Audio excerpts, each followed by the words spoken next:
সবাইকে স্বাগত জানাচ্ছি ওয়ার্ল্ড কাপ ক্যাফেতে। মধ্যরাত পেরিয়ে গেছে এই ক্যানসাসে, তবুও কর্মব্যস্ততা শেষ হচ্ছে না। আমি এবং আমার সঙ্গে আছেন ফয়জুল ইসলাম। আমরা আছি এবং রেজানুজ্জামান, আমি যদি বলতে চাই আমার যেমন কাজ শেষ হচ্ছে না, তেমনি মনে হয় আর্জেন্টিনার সমর্থকদের উদযাপনও শেষ হচ্ছে না।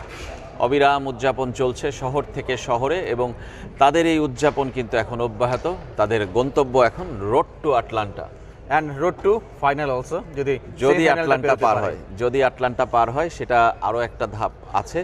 এবং তৃতীয়বার কিন্তু লিওনেল মেসি এই সেমিফাইনাল খেলছেন।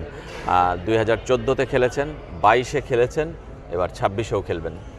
লিওনেল মেসির খবর অনেকে জেনে গেছেন, আমি একটু আপনার কাছে এক্সপিরিয়েন্স জানতে চাই। বাংলাদেশি সাংবাদিকদের পেলেই তার আনন্দে মাতোয়ারা হয়ে ওঠেন, এবং আজকে দেখলাম আপনাকে ঘিরেও একটা অন্যরকম মনে হচ্ছিল, যেমন লিওনেল স্কালোনি বা লিওনেল মেসিকে নিয়ে যেভাবে টিমমেটের মধ্যে মেতে ওঠেন আর্জেন্টিনা সমর্থকরা, দেখলাম বাংলাদেশি সাংবাদিক পেয়ে আপনাকে নিয়েও তারা বেশ উদযাপনও করেছে। এটা শুধু সাংবাদিক বলে না, বাংলাদেশি হলেই হলো।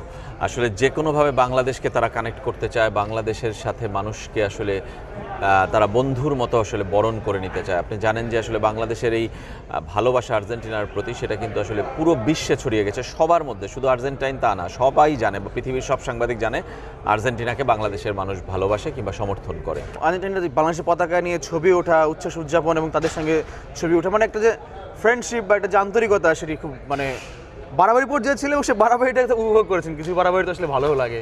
এবং একটা সময় আপনি দেখেছেন, আজকে পুরো খেলার সময় একটা বাংলাদেশের লাল সবুজ পতাকাও কিন্তু গ্যালারিতে একটা সময়, পুরোটা সময় ছিল, বেঁধে রাখা ছিল, এবং সেটা কিন্তু একজন বাংলাদেশি করেছেন। তার সাথে আমার যোগাযোগ হয়েছে, তিনি এখানেই থাকেন ক্যানসাসে। তিনি বলছিলেন যে আসলে তিনি নিয়ে গিয়েছিলেন এই পতাকা, এবং তিনি কিন্তু সেখানে রেখেছেন, এবং বাংলাদেশের পতাকাটাই তিনি আসলে বুকে ধারণ করেন, সেই কারণেই তার রাখা। এবং আরেকটা জিনিস বলতে চাই যে আসলে এই আর্জেন্টিনার জয় বিশ্বকাপকেও কিন্তু মানে জীবিত রেখেছে। হবে আর্জেন্টিনার শেষ 3 ম্যাচের পারফরমেন্স ভালো নয়, কিন্তু তারপর তারা জিতেছে।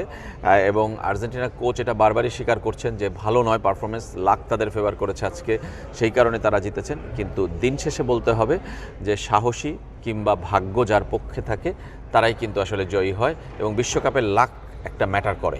আমরা আপাতত বিদায় নিচ্ছি চ্যানেল 24 ওয়ার্ল্ড কাপ ক্যাফে থেকে। চ্যানেল 24-এর সঙ্গে থাকবেন, আরও অনেক গল্প হবে আপনাদের সঙ্গে, আড্ডা হবে। ধন্যবাদ সবাইকে, সবাই ভালো থাকবেন। মেগা ডিজিটাল স্কেল মাপ নির্ণয় বাজারের সেরা, যেমন মজবুত তেমনি টেকসই, আবার প্রাইস কাউন্টিং এর সুবিধা রয়েছে। শিল্পাল্লার দিন শেষ, মেগা ডিজিটাল স্কেলে বাংলাদেশ।